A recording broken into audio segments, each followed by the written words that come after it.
Alright, folks, I think we're live. I think we are. I'm still getting used to the new YouTube live streaming dashboard, so apologies if this isn't working yet. Let me know in the chat if you can see the stream. We have an asteroid! Hooray! 2020 SW. I had to wait through bad weather, but it's here. Right where the mouse cursor is pointing, this little star. You can see all these stars streaking by. That's how quickly this asteroid is moving as it flies by Earth, flying closer than our own satellites. So let me see if I can adjust just a hair on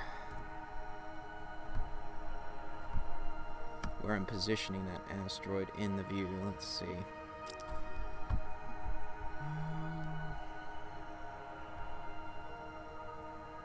Let's see if this works better. It's a little better. I'm trying to center it up a bit. Which way was I going on this? I was going like that way, I think.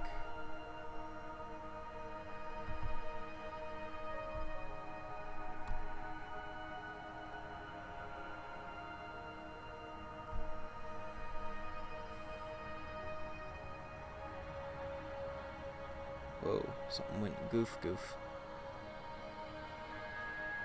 Something goofed. If I don't touch anything, does it go back to normal? Sort of. Okay, so I went maybe too far.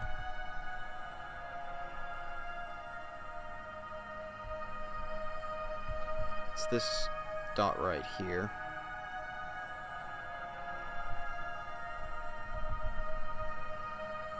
At some point I'm going to decide this is well enough and I'll leave it alone, but not quite there yet.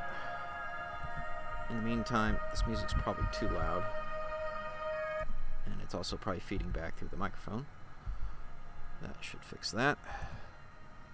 We are live. Excellent. Okay, so people could see the stream. That's good news.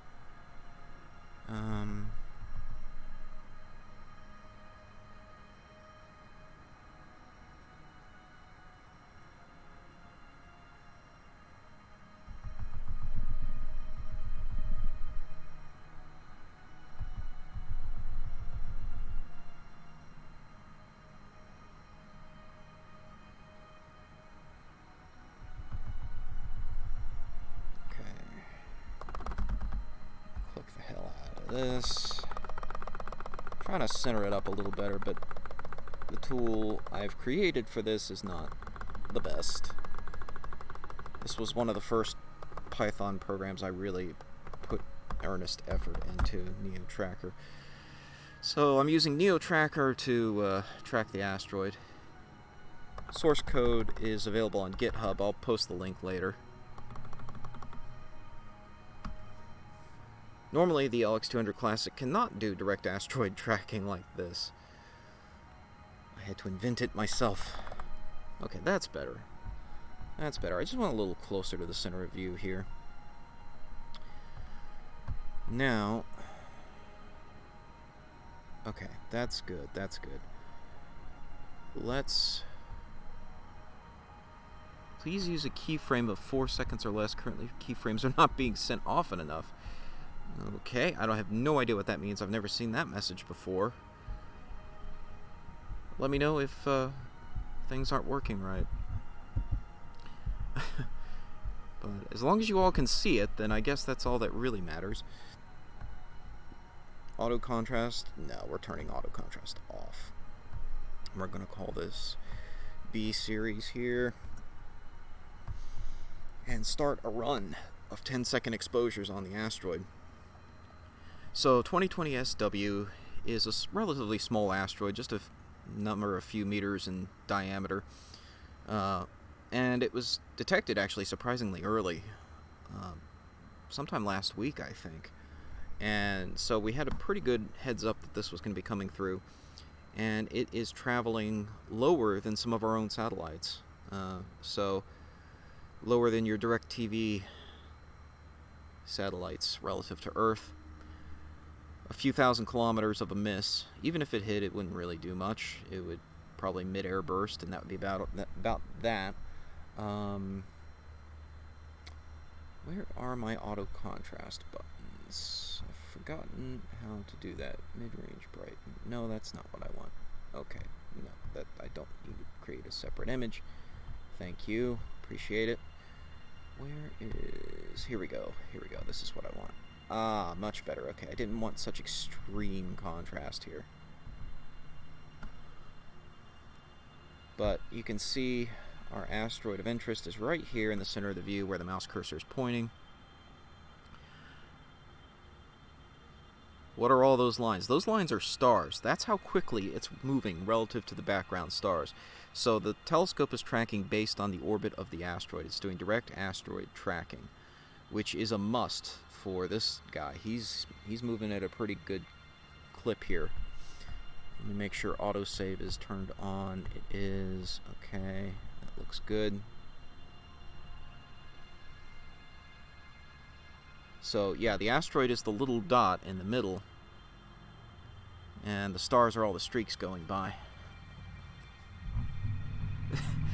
Free t-shirt? You got, well, you could say you were there and you saw that when it comes to 2020 SW, but I'm not handing out free t-shirts for it, sorry. Okay, let's see.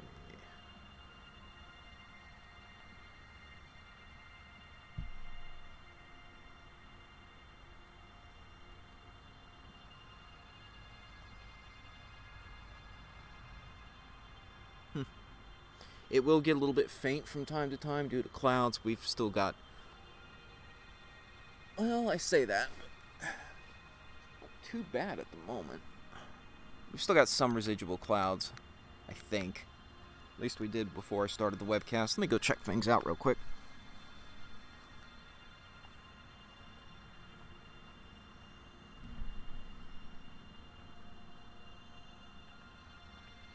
Yeah. I mean, there's still some residual clouds here. It's not as bad as it was, thankfully. But some of the brightness shifts of the asteroid may be due to that. It'll be virtually impossible to say if that's really due to asteroid rotation, the brightening and the dimming, or is it due to clouds? Hard to say. Really impossible to say from my perspective. Because it will possibly pass through clouds and stuff. We won't have a huge long stream on this tonight. I don't know how long until it hits the tree line here. It's a little bit lower in the southwest than I anticipated. I mean, it's right where it should be, but I just didn't anticipate fully where those coordinates were going to be. See, now I think that's a passing cloud. You see how the star streak, this one, dims out a bit too during the middle of that exposure. So I think that's like, you know, passing cloud cover a bit. But, yeah.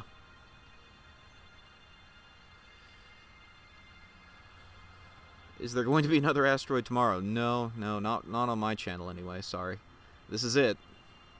So enjoy it while it lasts here. But we do have live images of Asteroid 2020 SW. And it's a pretty darn close pass. You don't get this every day.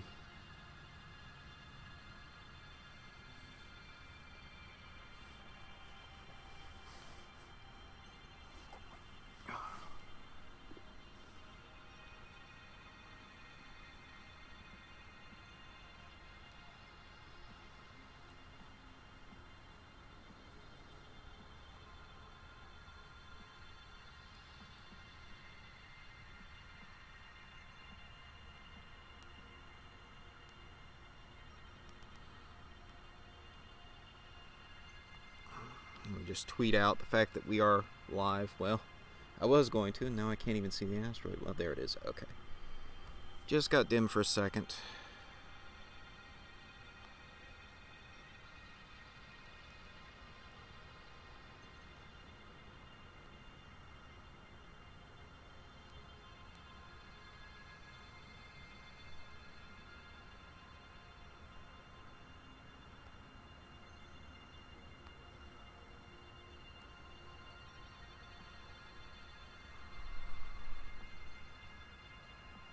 So yeah, again, this is being tracked with NEOTraker, which is my own custom software written in Python, and it's open source.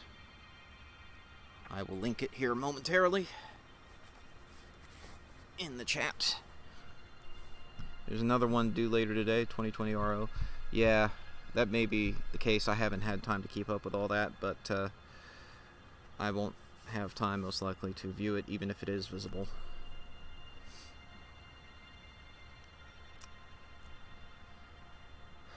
And it's, you know, it's also a question of how bright's it going to be. You know, is it really going to be easy to do?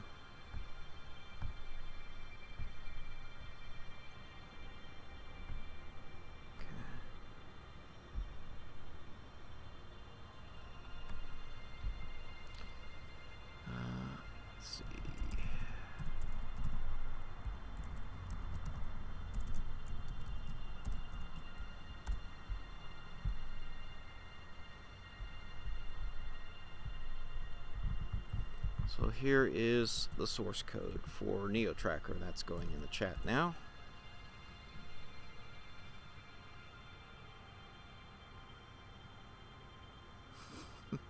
Somebody's a fan of The Expanse. Yeah, that's my favorite sci-fi show.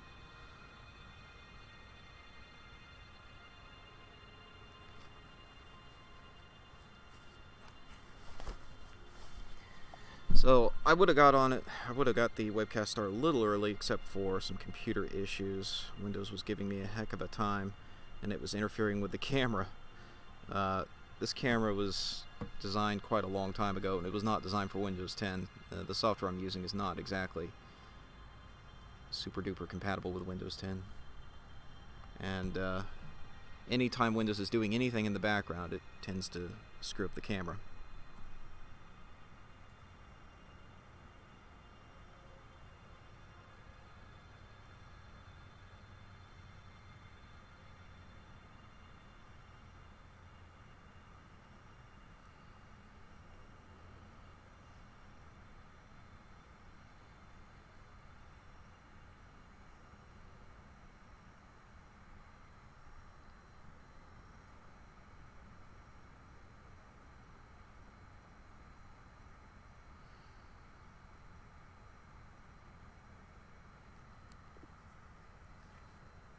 Hello, Scott Davison.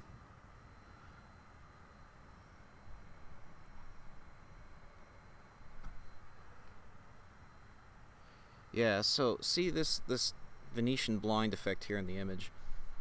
That's usually due to Windows doing something in the background, screwing up the program, and, you know, like running a virus scan or running Windows updates or anything like that, or running OneDrive, for example. That turned out to be my main problem this morning. I kept having a heck of a time. Those Venetian blind effects were all over every single image, way worse than it is right now, and I knew that was because Windows was doing something in the background. It was taking forever to download each image from the camera, and I couldn't figure out what it was, and I kept trying to close things, and finally closed OneDrive, and that seemed to do the trick. So it's been a while since I turned on this computer, and I think it was updating a ton of files on my OneDrive. It was screwing up the program, the camera control program. I mean, it's just not a great thing, right, when a program that's built into Windows essentially is messing with the program. But these are the hazards of using a camera that's more than 20 years old.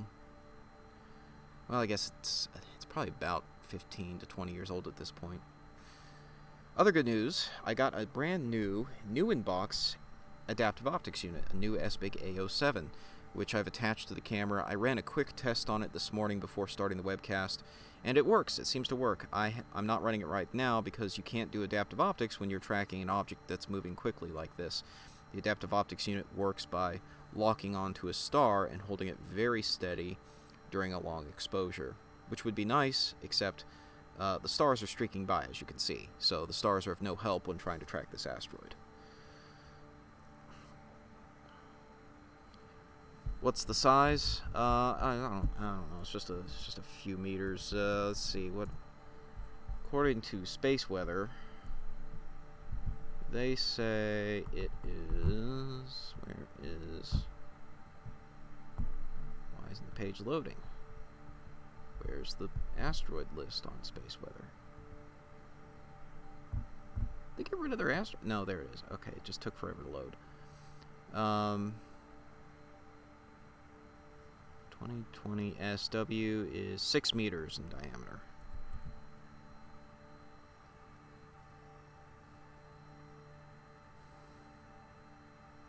Short bus size. That's probably about right. Probably about right.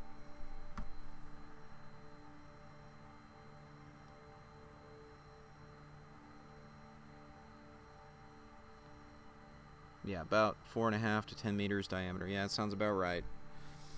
It's not so big, but you know, Chelyabinsk was only about 10 meters in diameter, and that blew out windows. So you still don't want this hitting your city. But beyond that, it's not going to do much. And asteroids that size hit Earth probably all the time, but usually over unpopulated regions or over the ocean, and no one even notices. It's all about placement when it comes to asteroids this size. But, you know, still, we can't detect these asteroids until they're right on top of us. And so, you know, one this size could slip through detection and hit us with no warning. And even if we get a warning, it may not be very much. You know, it was unusual that this one was detected so early, really, and we only had, like, you know, a little more than a week warning, maybe. And so just a couple nights ago, I took a couple pictures of this asteroid with T11 on the iTelescope network and included that in my previous video talking about 2018 VP1. And that was an example of a very dim asteroid at the time. It was magnitude 19.5. It's now about magnitude 12 or so. And so it is significantly increased in brightness as it gets closer to Earth. And so even a couple nights ago, this telescope, my telescope, would not have been able to see it at magnitude 19.5. But it can easily see it tonight at magnitude 12 with just 10-second exposures. I mean, I'm not running very long exposures here, but I am doing direct tracking and running 10-second exposures, and I can see it just fine, especially when there's not a cloud in the way. Though I almost do wonder if there is some asteroid rotation superimposed on this. Probably is, but again, it's not really possible to disentangle the amount of brightness change due to rotation versus the amount of brightness change due to variable clouds. But in any case, that just shows you, you know, with just a couple days difference, whether a given telescope can see it or not. And even just a couple days ago, it was pretty tough for T11 to see it. That was about the limit of what I could do with 5-minute exposures. And so, fortunately, you know, getting these images means that we can get decent astrometry of it and get a pretty decent read on the orbit. But when you have just, say, a single night's data or a few nights' data, then it's easy to lose track of the asteroid over time. 2018 VP1, there's not a whole lot of data on the asteroid. It was only seen for, I don't know, a day or two. Back in 2018, it was a pretty short arc, as I recall. And so its region of uncertainty now is quite large. And that's probably why there's still a 0.4% chance of hitting Earth in November. We just don't know exactly where it's going to be at closest approach. Now, the unfortunate part of that is it's coming from the direction of the sun, roughly. So it's not really going to be possible to see it when it's really close and approaching Earth like this. This one was well positioned for viewing. This was just perfect, sweet spot for viewing. It's been up pretty much all night here in Florida. It was just the weather that prevented me from getting on it earlier. Fuzzy vid here should be pretty sharp. The stars should be nice, sharp lines. I mean, there's not a whole lot of resolution here because I'm doing 2x2 binning to increase sensitivity, but it's sharp. It's just a little bit grainy because we're down here at the limit of what the images can show. But that's normal for my asteroid tracking videos. What time will it get closest to Earth? A little bit after I wrap up this webcast, I believe. I'd have to look again here at... Let me look at geocentric data. So relative to the center of Earth, closest approach time, according to JPL, which is the orbit data I'm running off of right now. I didn't have time to go run my own solution for this asteroid this morning.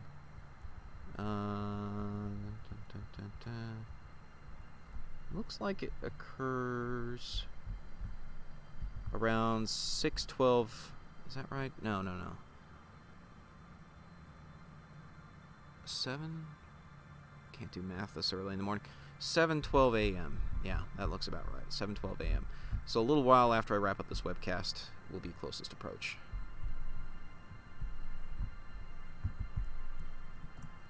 That's plus or minus a minute, by the way. I was running those numbers at 1 minute time bends there, so that may not be the official number, but roughly.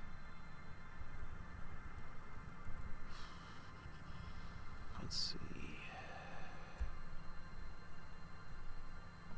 So it's there. Hey, Ilya Moon. Good to see you.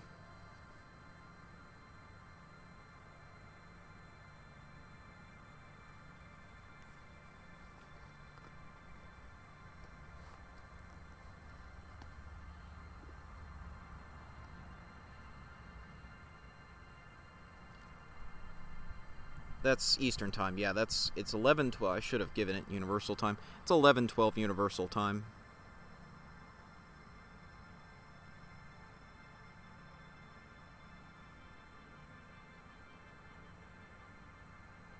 Yeah, so I can only follow this thing until we hit the tree line, which I don't know exactly when that's going to be. I feel like I should have moved the scope a little bit further south when I set up. But I couldn't see where the asteroid was going to be on Sky Safari Pro. It didn't have the asteroid listed in the database.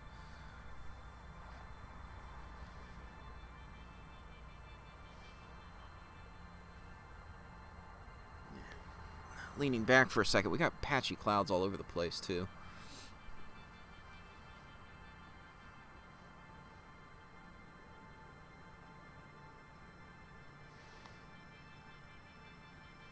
Mars looks nice, though.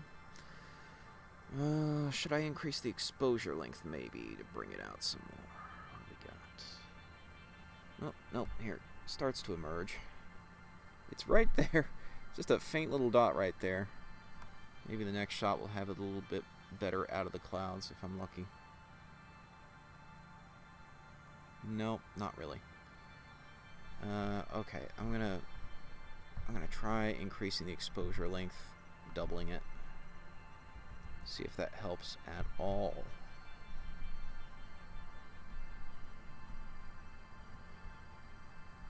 I knew the weather was going to be a factor, but I am happy we were able to get something of it, even if I can't get it again.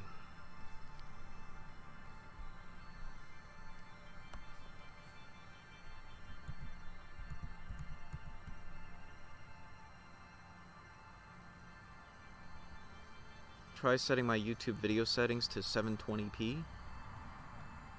Oh, to the other guy, yeah.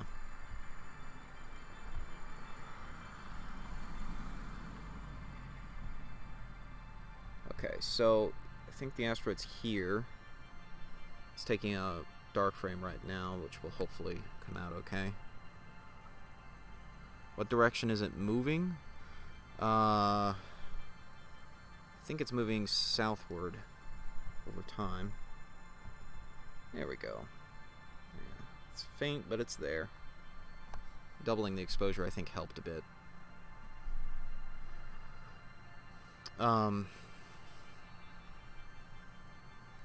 And I can give you the coordinates, but they're rapidly changing. You would have to do direct tracking like this to really have any hope of getting it. Currently, coordinates from my location, and again, because it's so close, topocentric parallax is going to be an issue too. It's 1 hour, 20 minutes, 33. Well, okay, I'm ahead by a minute here. 1 hour, 19 minutes, 59 seconds of right ascension, negative 11 degrees, 40 minutes, 28.5 seconds.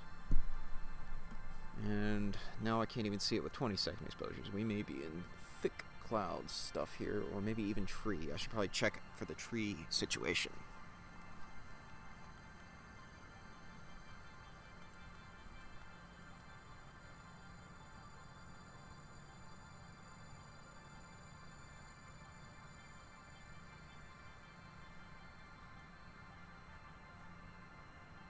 Tree situation doesn't look just terrible yet, but the cloud situation is pretty bad. Yeah, you can start to see it emerging there from the clouds. And then it goes away. And you can see the whole image brightened up on that one. I think that's because of the clouds. It's reflecting some ambient light from the cloud there. So that's the name of the game tonight. Just not great weather, but I'm happy we were able to see it already. So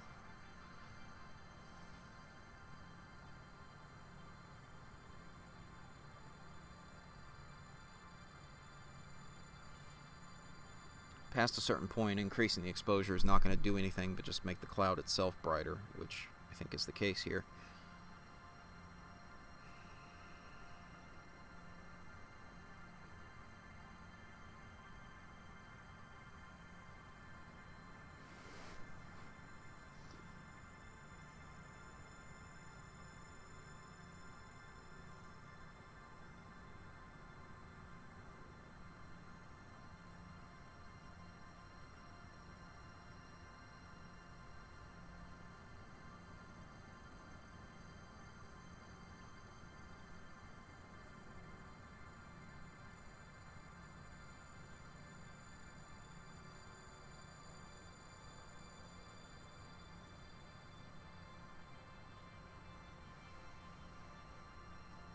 Come on, clouds, go away. Give me some more images. There we go. Okay, let's move back this way a bit. I'm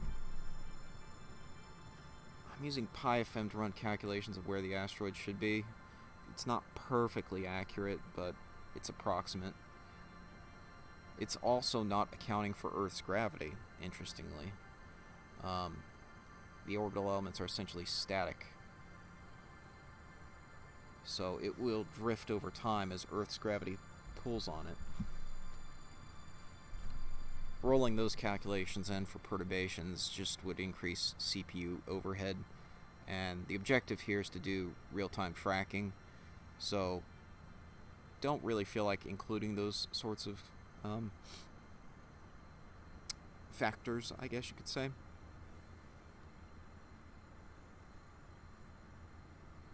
But I'm going to leave well enough alone here because I can't get a sequence of clear images, really. It's just one image here and there. So it would be tough to reposition it accurately. I'm just going to let it sit, let it ride.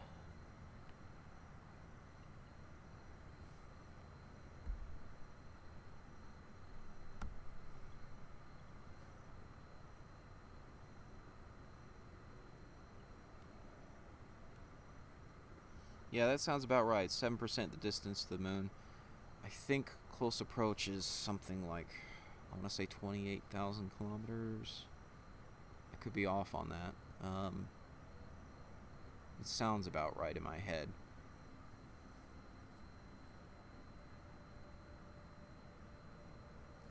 Let's see. Current distance from the telescope. This is slant range. This is not distance from Earth per se. It's distance directly from the telescope to the asteroid right now. Is, let's see,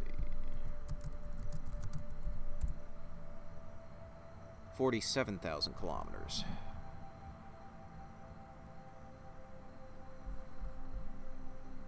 Which is not that far away. It's pretty close, pretty narrow miss on this asteroid.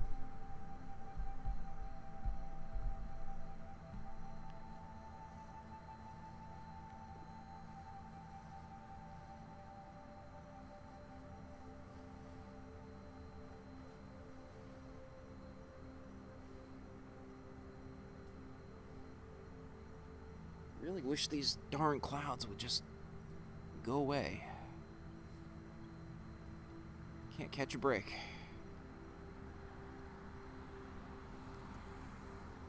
But it would have been probably a lot worse earlier tonight. It looked pretty rough early in the evening.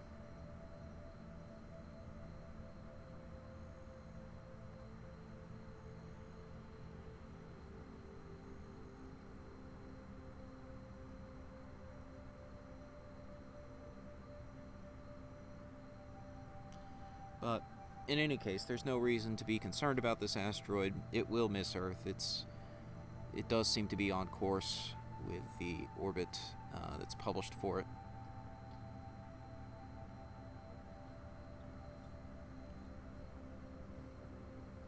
What location will it pass over when it enters our atmosphere? It's not going to enter our atmosphere, really.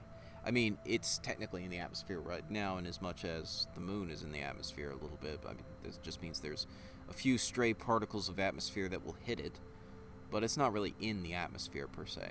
There was a meteor that did streak through the atmosphere, made a fireball that went from horizon to horizon, I think, in some parts of Europe, and it reached a little bit lower than about 100 kilometers, and it basically cut straight through the atmosphere and kept going.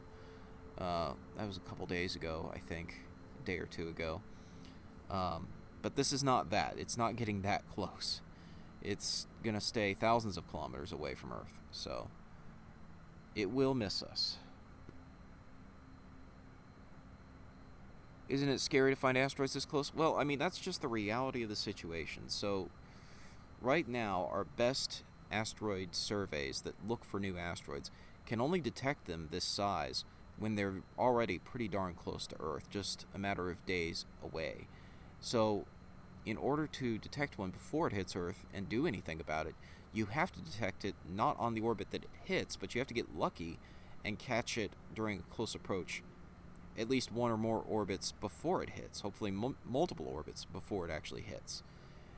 And even then, when it gets down to this size, it's very possible that it can swoop by and not be detected at all. It's moving pretty quick here, and it's not going to maintain the current brightness for very long. Tonight, right now, it's magnitude 12, but just a couple nights ago it was magnitude 19.5, which is pretty close to the limit of where they can really detect these things. Usually they catch them around magnitude 21 or so. But to even be at magnitude 21, it has to be pretty close. So 2018 VP1, for example, this asteroid that might hit us, just maybe, in November. If it does, again, it's not going to do anything. It's too small. It's even smaller than this asteroid. It's just probably about 6 to 7 feet, somewhere around there in diameter, versus 6 to 7 meters. So it is an order of magnitude smaller, really, in terms of its size in feet, I guess you could say.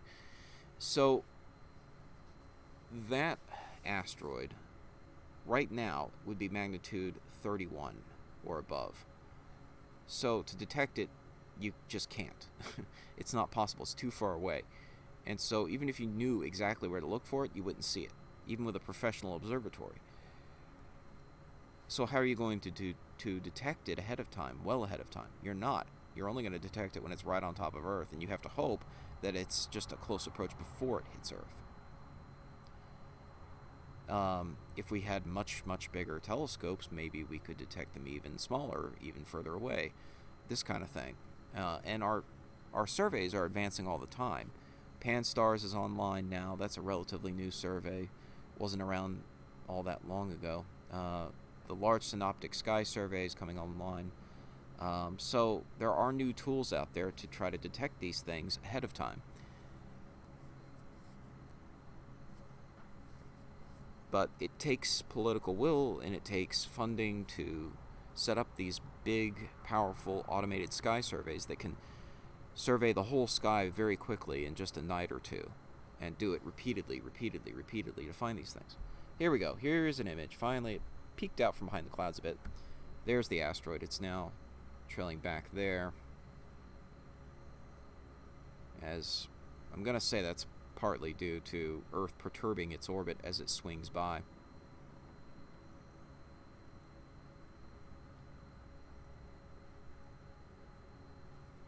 we go. Asteroid 2020 SW. Live image. Pretty proud of that, to be honest. Since this is not functionality that this telescope was originally intended for. Direct asteroid tracking. And another cloud's starting to come on. But we had it there for a few seconds. Yeah, it's going to be like that.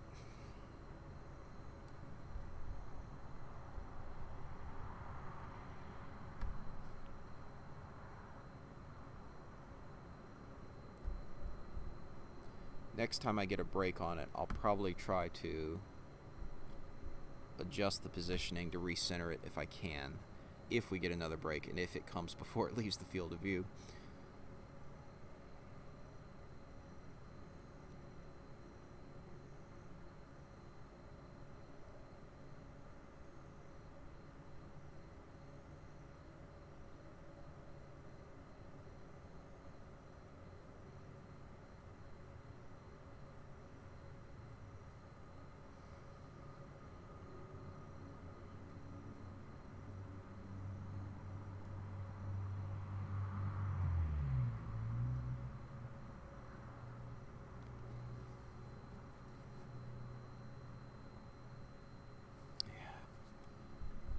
Try. This is foolish. I'm gonna try adjusting it.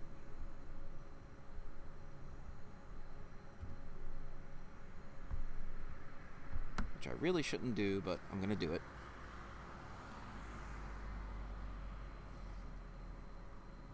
Okay, there it is.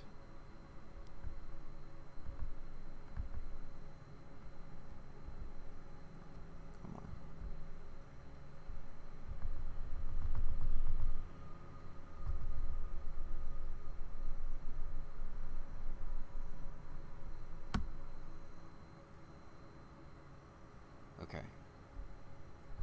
Let's see here.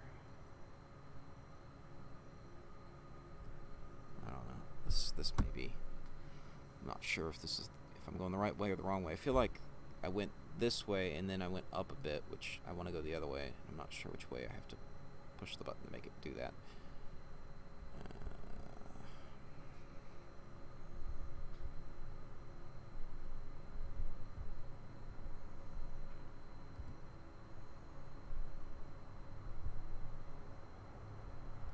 See if I can get another shot here. See which way this is suggesting. If I go the other way in the declination, what do I get? Okay, I get definitely the wrong direction. Okay, it needs to come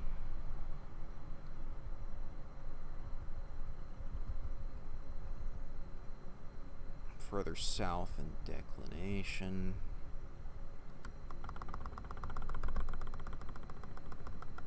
Come on.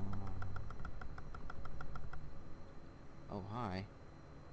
No? You didn't like that? Now you're up there. What are you doing up there? Okay, now I'm just confused. I'm not sure what effect my button presses are having. Could go back to the previous settings, I guess, but I'd really rather not. Oh, there it is. Okay, so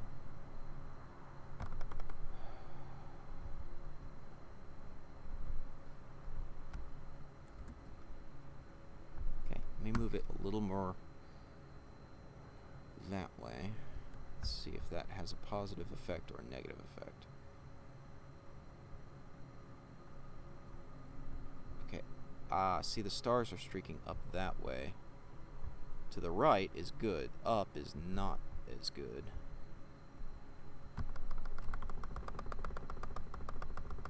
So I need to compensate with declination.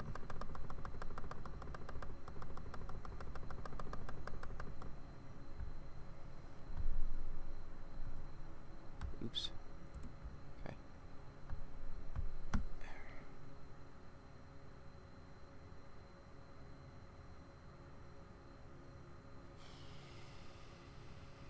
Let's see if that helped. Come on. Yeah, that helps. Okay. Now we got it back in frame. Let's go. Let's give it a big boost here. Maybe take it back to 1200 in that direction. Okay, there we go. Okay, so now it's here in the frame. That's about where I want it. Repositioned. The name of the program is NEOTraker, and I will again paste the link to the source code. I wrote this program myself, and it's available for free, open source on GitHub. Okay, here we go. There we go. Okay, so let us. I'm gonna start a new run of it. Stop.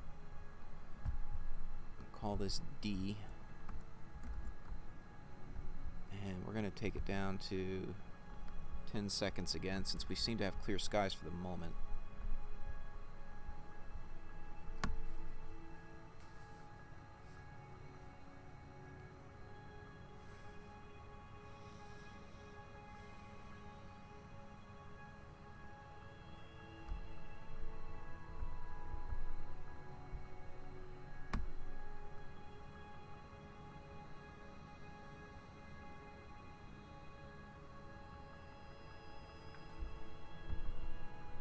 There we go. And there's our asteroid. Reasonably well centered.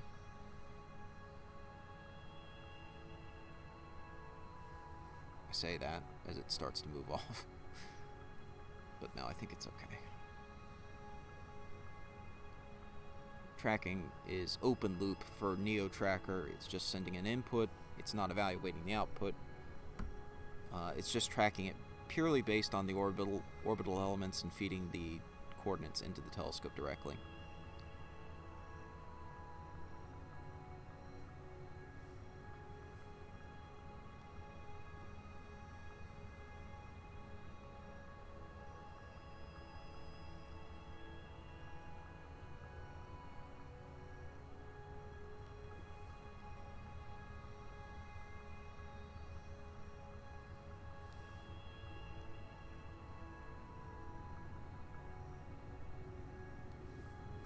Yeah, it's moving.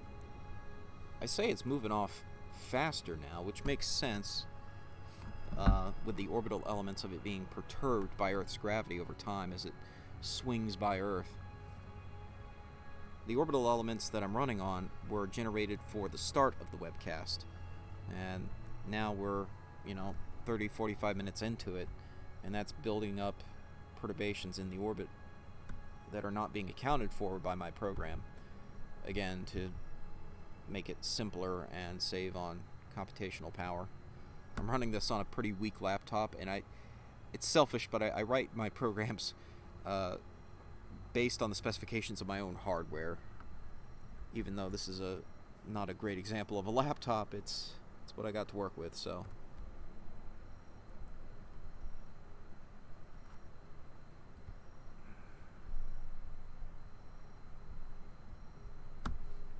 I'm gonna move the asteroid again, try to move the telescope again to move it down and to the right some more.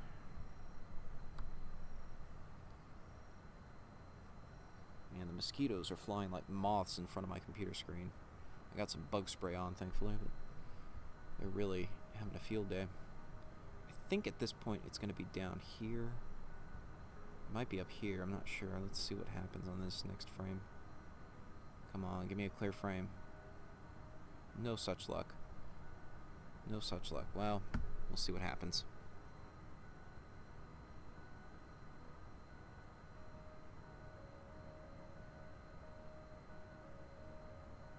Yeah, its path through space is being bent by Earth's gravity, no doubt.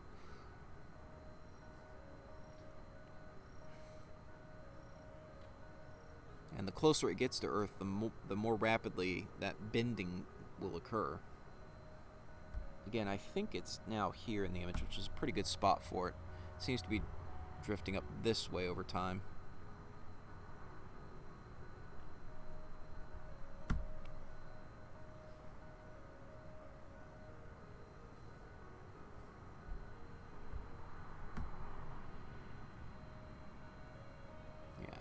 It's definitely there. Pretty sure. It's right at the limit of detection, essentially.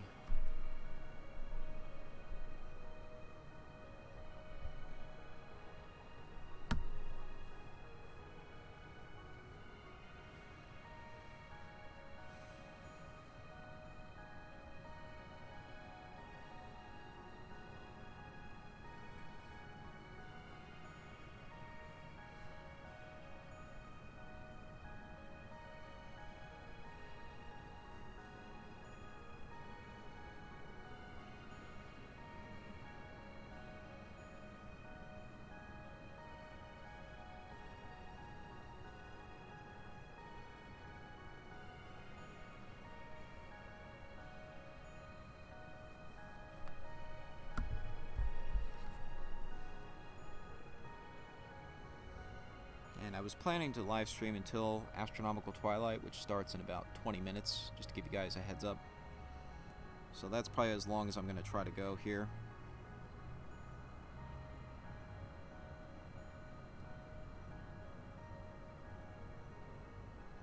Yeah, there we go. There's the asteroid. Now it's really starting to stand out a bit.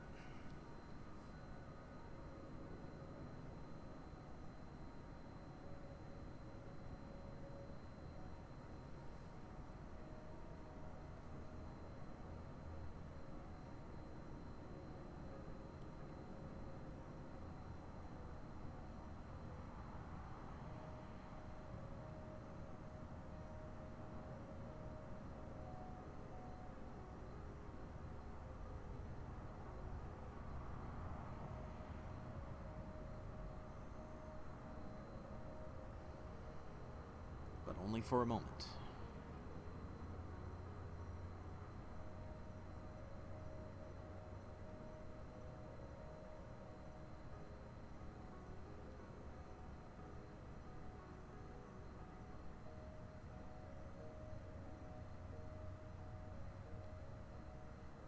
Yeah, about the size of a bus or maybe a semi-truck, I guess.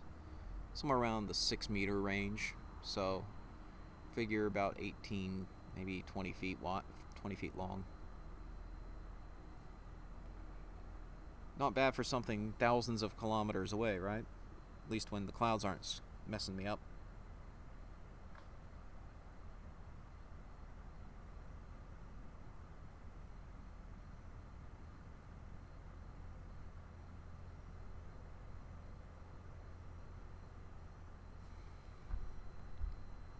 There it is.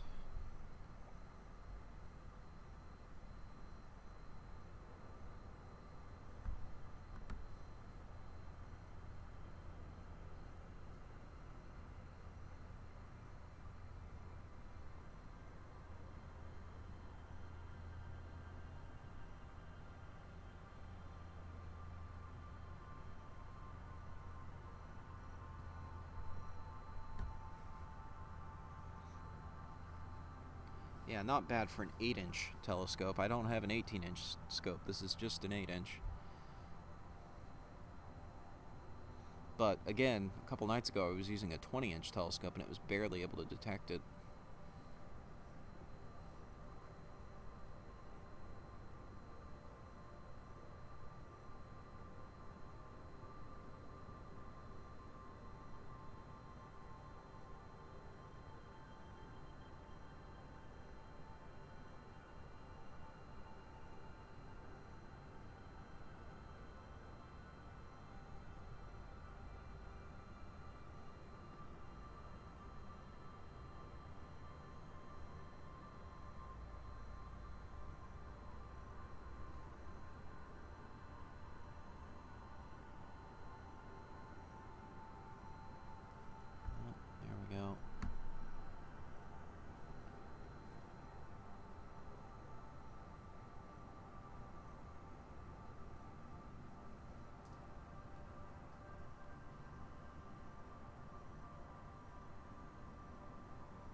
Yeah, thanks, Renee. Yeah, please like and subscribe if you enjoy this content. I try to track near-Earth asteroids like this whenever I can, whenever there's a good close approach like this. I track satellites as well, and of course rocket launches. I'll be hopefully streaming a Delta IV Heavy launch this weekend with Red's Rhetoric. And that stream will be on his channel, but I'll have the 4K video up on this channel afterwards.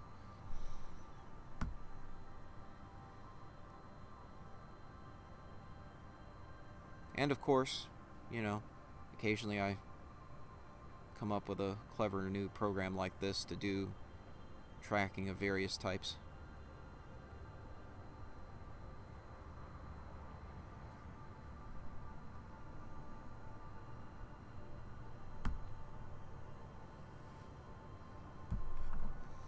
Probably going to be wrapping up here in about 15 minutes at least.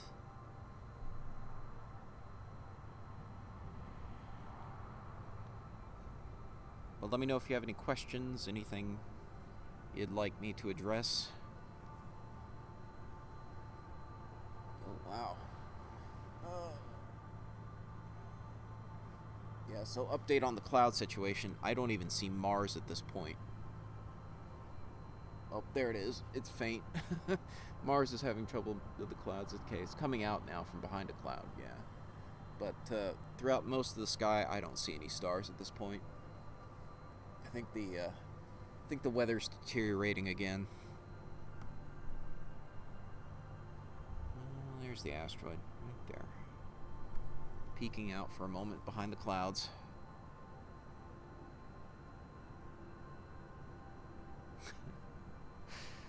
Oh, that's funny. No, we're not afraid of rockets. But we work well together as a team, I think, and provide redundancy for each other's views.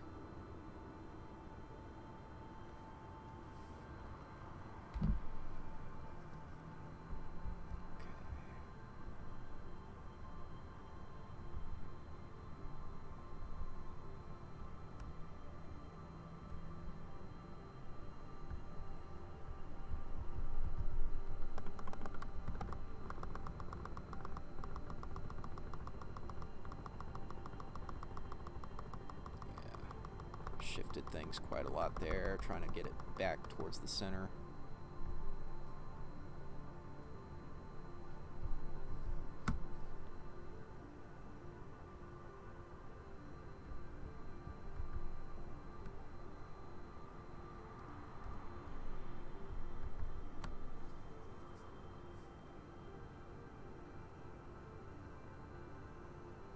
You wish I'd zoom in? Well, I mean, this is at 1:1 here. I can zoom in, but the asteroid's moving pretty good, and at this point it's so perturbed by Earth's gravity that it's drifting through the view at a pretty rapid pace. I can zoom in, but I don't know. It's gonna move. This is a cosmic ray strike right here. You can see it's just a solid group of pixels. There's no fall off towards the edges. That's not a real detection of light. That's a bit of radiation from space that hit the CCD.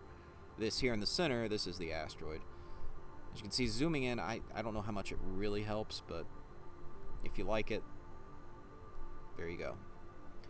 I'm not a big fan of zooming in here because at this point, like, I can't see the whole view, and it's going to be moving through the view, and we're only going to have intermittent views of it.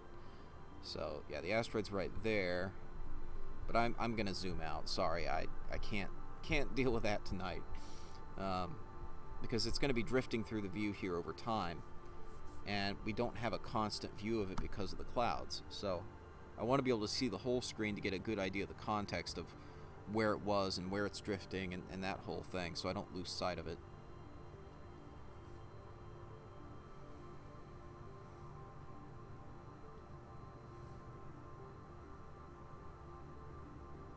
Yeah, and granular is the result. You can really see the noise in the image when I zoom in on it like that. Hey, we got a nice clear spot there, clear shot of it for one frame.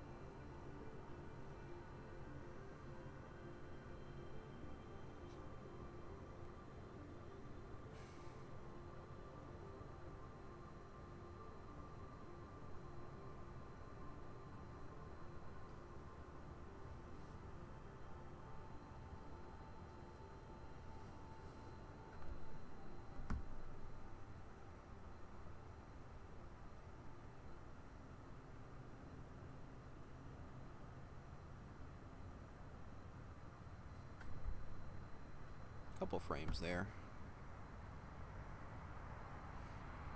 It's not near Venus? No, it's not really near Venus. It's off in the southwest right now in the sky.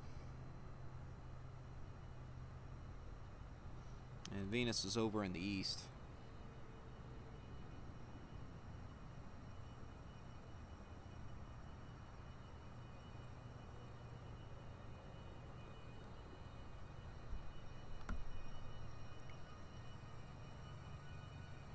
Glad I could share it with you guys. I'm really glad I could provide a view of this tonight, even intermittently through the clouds. But we have it here, 2020 SW. Really cool to see that. And see how quickly the stars are streaking by. Even, dare I say, see how quickly Earth's orbit, or Earth's gravity is perturbing the orbit of the asteroid.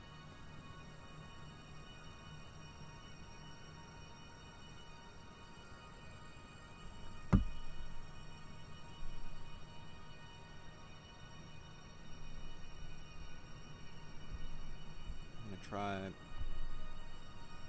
it a little more here.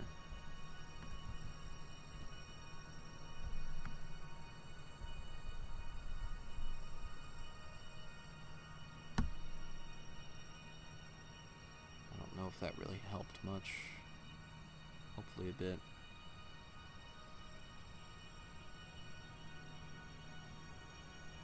Yeah, there we go. Puts it down here in the view now.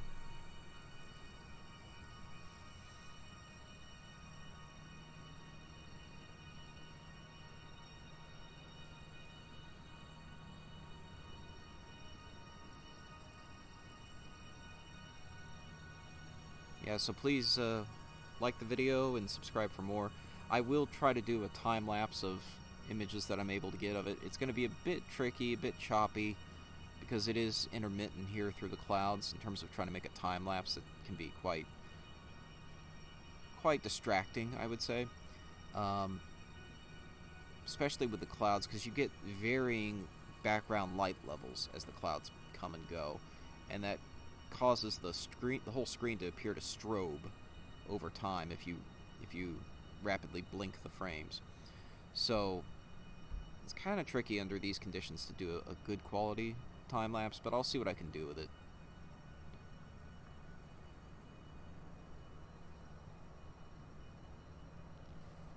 Thanks, Data Junkie. I don't even know if I would really call this research tonight, more just appreciating nature. Appreciating this rock flying by.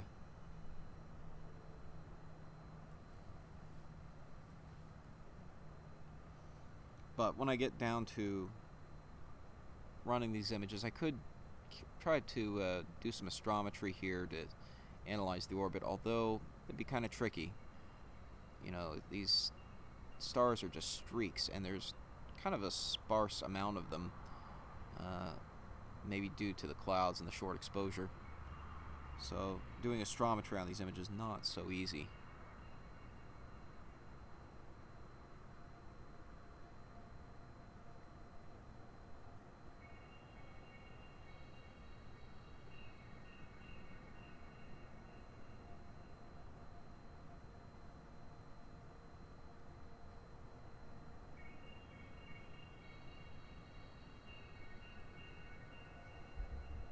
So yeah, I'll probably be wrapping up here in about 5 minutes, because twilight will be starting to set in here shortly, which will further complicate things in terms of trying to see the asteroid.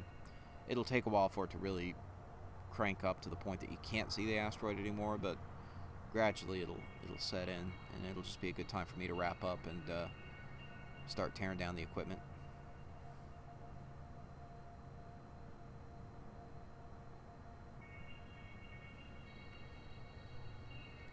So enjoy the view while you can. Especially since I can't even see the asteroid at the moment, thanks to the clouds. Again, I don't even see Mars at this point. Mars is pretty bright. Coming up on opposition here before too long. I think the asteroid might be back here in the image.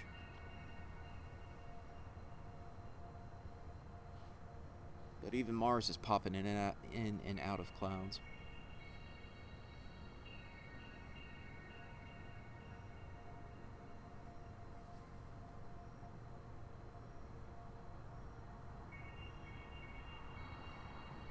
Yeah, it's back here.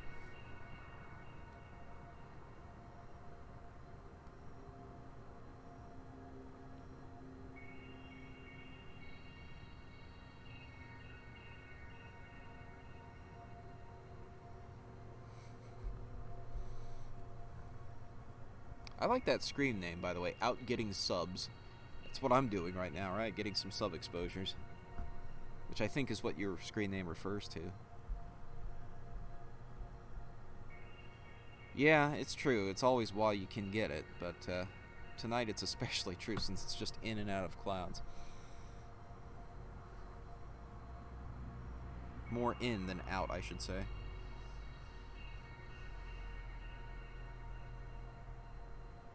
What time is it passing? So, what did I say? I talked about it earlier.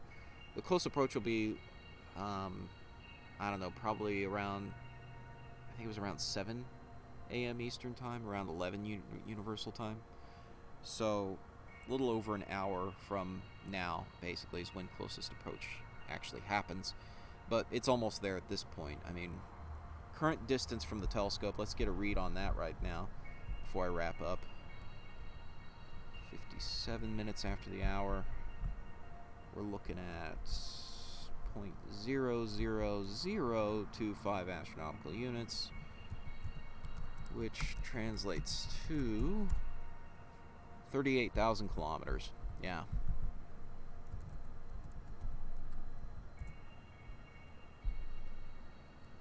So that's just a shot, just a hair higher or further away than a geostationary satellite if that geostationary satellite were positioned directly above me.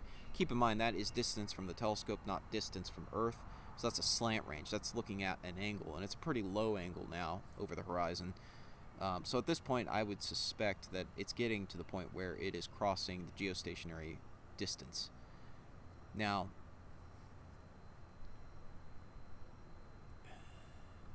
it's going to reach a point here pretty soon where twilight starts setting in, like I said, but you can see it there in the top left of the view, steadily moving away as Earth's gravity perturbs it away from the orbit it was originally on, at least the orbit that I plugged into the program, which was set for over an hour ago when I started the webcast. A little bit before I started the webcast, actually. So,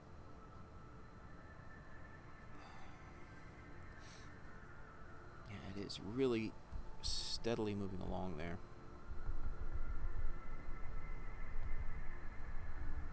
Let's see if I can move it back towards the center one more time.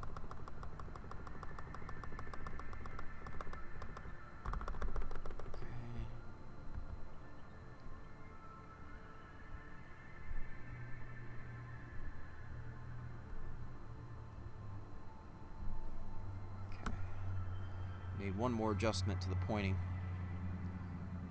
What do the Starlink satellites do? They provide high-speed internet, high-speed, low-latency internet.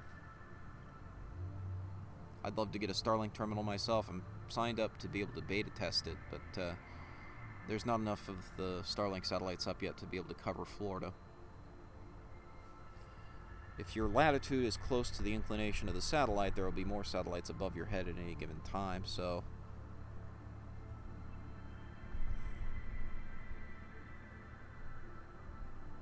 that's who they're going to start with the beta tests.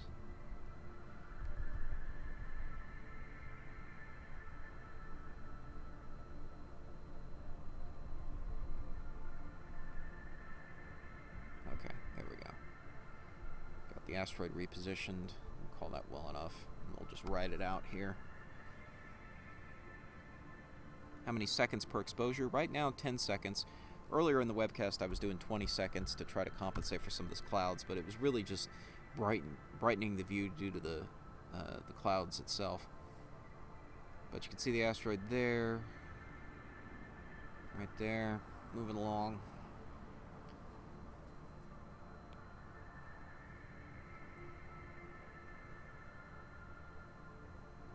Thank you, Arky. Glad I was able to do this well for you guys. 38,000 kilometers, I think. And yeah, that's a good point, actually. I hadn't accounted for that. Geostationary distance. What is it when you take Earth's radius into account? 35,000 kilometers above the equator. I'm assuming that's above the surface. Yeah.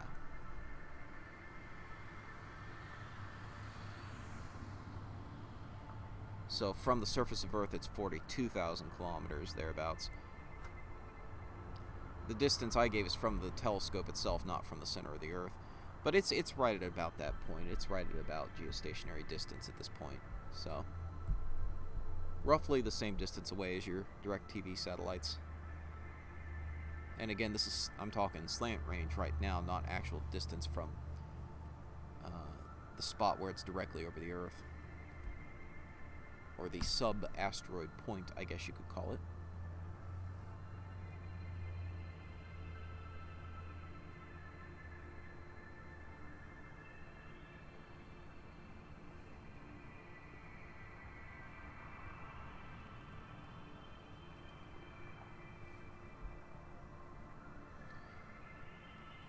There it is, popping out for a second. I have no idea if Starlink's success is driving Tesla stock at all. I'm not a stock market analyst. I couldn't say. I wouldn't think that's what that is. I would think Tesla's own performance is its own thing. Starlink is done under SpaceX.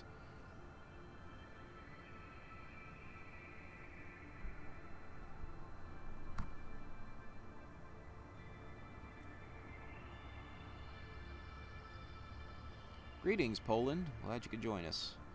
I'm just about to wrap up here, but the replay will be available pretty much right afterwards. We're about to hit twilight here in Florida, so I'm going to be wrapping up here shortly. And the clouds are setting back in again.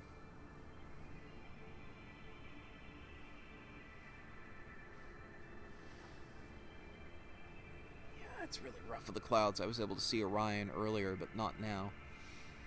I see Mars for the moment, but even that is occasionally hidden by the clouds.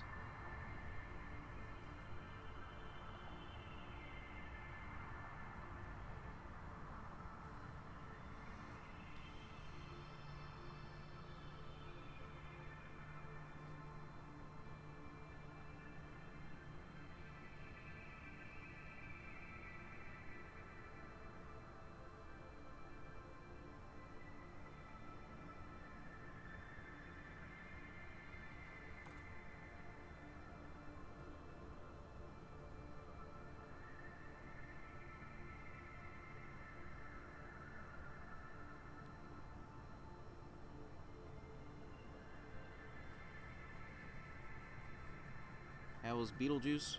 Looked pretty good earlier tonight when I was aligning the telescope. Thanks, IB Hunter. Thanks for coming by. I don't even know if we're going to be able to get it coming back out of the clouds at all at this point. Looks to be pretty tough shape. Give it a couple more images, and then we're going to call it a night. Yeah. I think we're just staring at clouds at this point.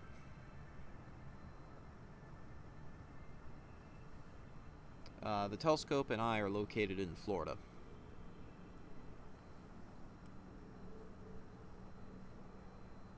Yep. Alright, 6:05. I'm going to go ahead and call it. We're into astronomical twilight now anyway, and I'm not seeing it popping out. So, thank you all for coming. Please consider giving me a like and subscribe for more content like this. I'm planning to try to film the launch of the Delta IV Heavy on Saturday morning. I think it's on Saturday morning at like just after midnight. And I'll be uploading some 4K footage of that if I'm able to get it, if it's able to go off this time. And yeah, in the near future, hoping to do some more satellite tracking. Occasionally I do ISS tracking, live streams, things like that. So, yeah, thank you all for coming and watching, and until next time, clear skies, folks.